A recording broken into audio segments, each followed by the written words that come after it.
আসসালামু আলাইকুম দর্শক, বর্তমানে আছি ঢাকা বিশ্ববিদ্যালয়ের চারুকলা অনুষদে। বর্তমানে চারুকলা অনুষদের জয়নুল গ্যালারিতে একটি প্রদর্শনীর আয়োজন হয়েছে। সৃষ্টি তারুণ্যে তুলিতে শিরোনামে বার্জার প্রেজেন্টেড 29তম নবীন শিল্পীদের চিত্রকর্মের প্রতিযোগিতা।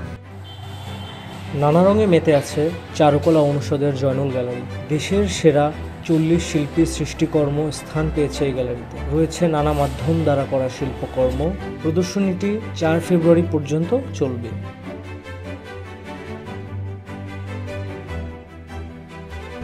এখানে আমাদের বড়ই সৌভাগ্য, আমরা এখানে আসার পরে আমরা একজন শিল্পীকে পেয়েছি।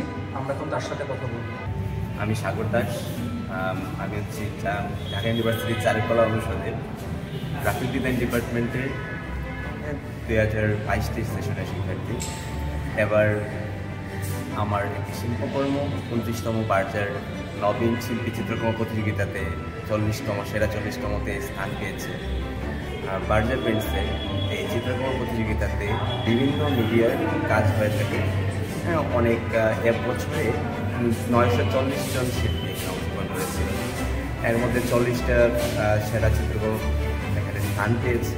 এর মধ্যে দেখা যায় যে তেল রং, জল রং, অ্যাক্রিলিক রং বা মিশ্র মাধ্যম, অনেক মাধ্যমে এখানে কাজ জমা করেছে।